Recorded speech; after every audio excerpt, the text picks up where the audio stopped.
All right, we're finally going to do it. We're going to create our top 10 NES game list. Yes, you've seen a million of these on the internet already. I don't know why I'm throwing another one out there, but we're going to do it. I've compiled my list of top 10 games right here in order, and a couple of honorable mentions because we have to do that as well, right? And I am going to go through them one by one, and you let me know what you think. I would like your opinion at the end of this video, which ones you would or would not have included. I'm really interested in your opinion. If you like this video, by the end, please leave me a like. If you don't like this video, leave me a dislike. The interaction really helps me a lot to determine if, this was a helpful video or not. And if you enjoy this, please consider subscribing. And without further ado, let's get into my top 10 Nintendo game list. Number 10, we're starting off with Zelda II. Don't you love that beautiful gold cartridge? Yes. Why do I like this game? Well, let's keep in mind, it is number 10 on the top 10 list, okay? After the first Legend of Zelda, we thought we were getting another top-down, overhead view sort of a Zelda, but we didn't. Well, sort of. You have your overworld map where you're traveling from one place to another.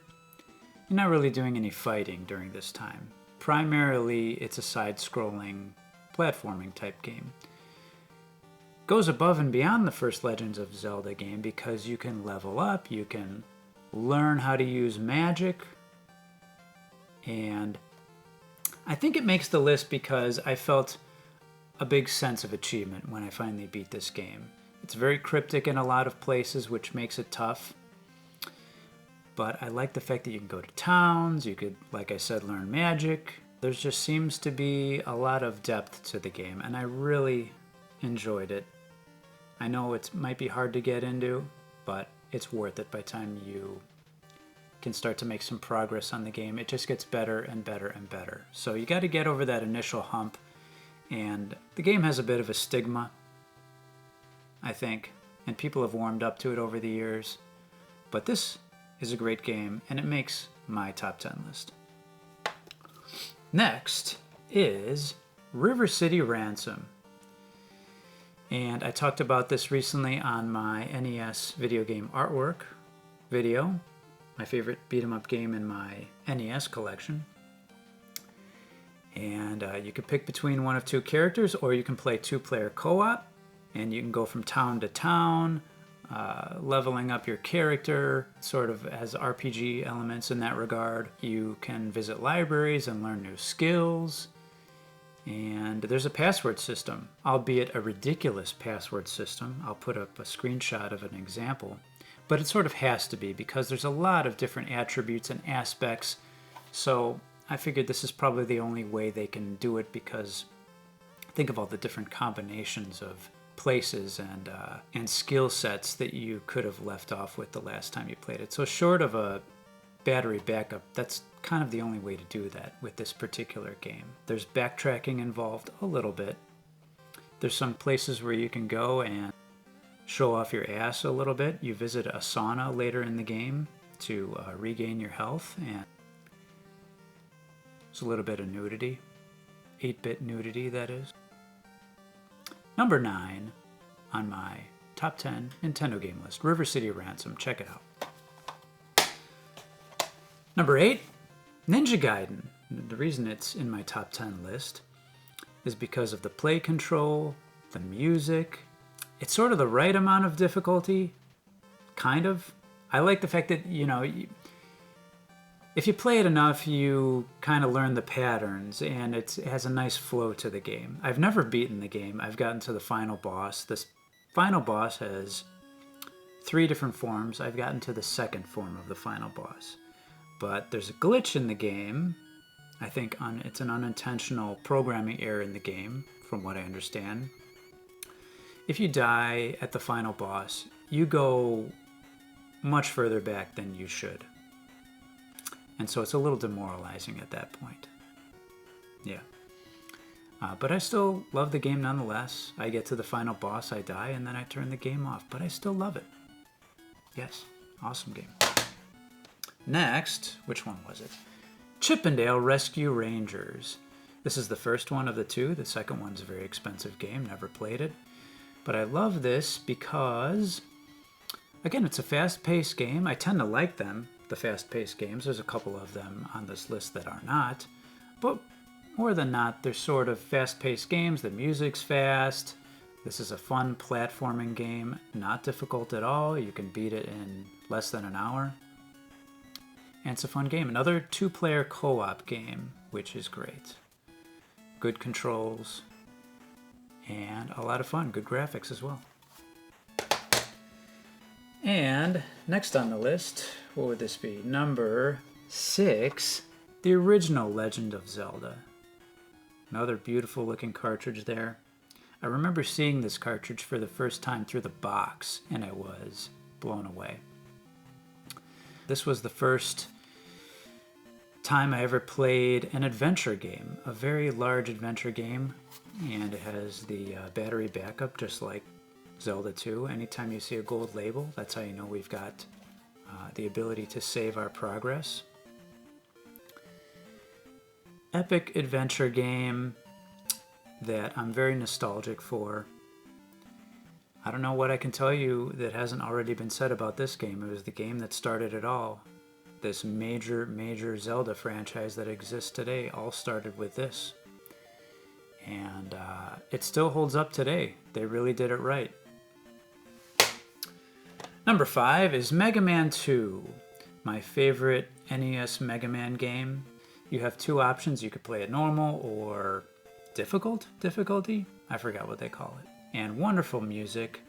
I love the soundtrack on this game. Great controls and graphics once again. That's my favorite Mega Man game on the NES. And number 4, it's Contra. We've got Contra, we've got Super C, and we've got, I don't know, the other Contra game on the Nintendo that nobody talks about that's terrible.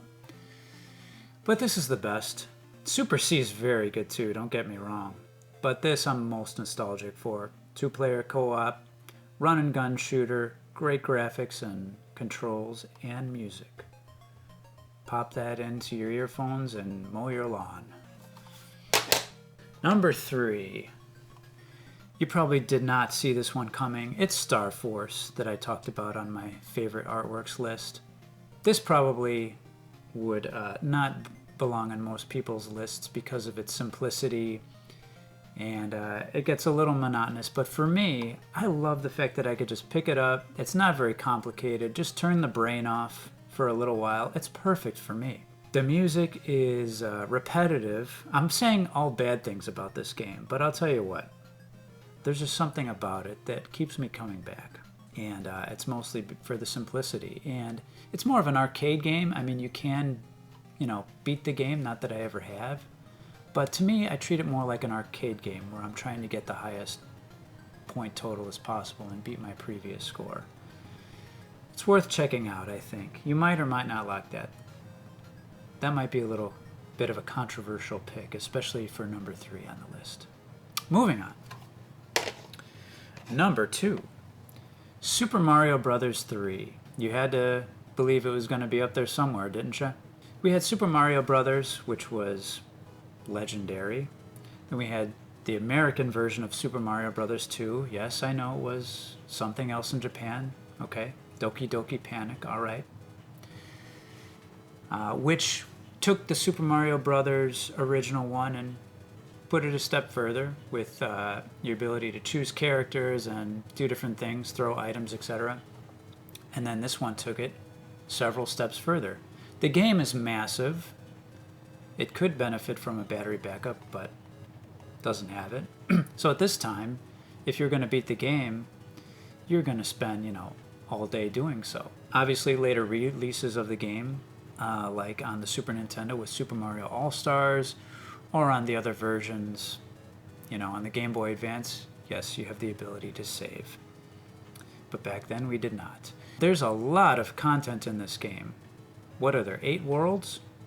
I think there's like 8 worlds. I don't know how many levels.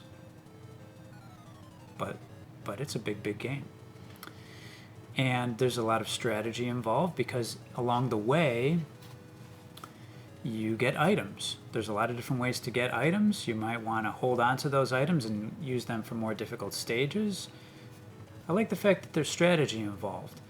And it's a Mario game, so of course the platforming is going to be spot on, and it is.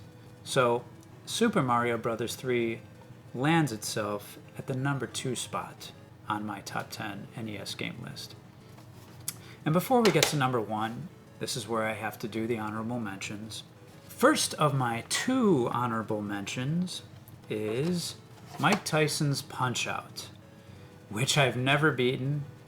Never beat Mike Tyson. Really difficult. I just never had the patience to sit down and do it. You've got a passcode system, so you can get to anywhere you want if you want to pick up where you left off, which is great. Fun music, fun characters, good controls, very challenging game. And because of all those things, good replay value. So Mike Tyson's Punch-Out!, honorable mention. And my second of the 2 honorable mentions is the original Castlevania. I love Dracula's Curse as well. Simon's Quest, not so much. I'm still to this day trying to get through Simon's Quest. But the original Castlevania is the most nostalgic for me. I love the music and the graphics and the gameplay on this. And it's just a classic. That's what started it all. Similar to Legend of Zelda. If you like games down the line in the series, like Super Castlevania 4, or, Dracula X or any of these, you gotta take it back to Castlevania every now and then. All right, number 1 on my list.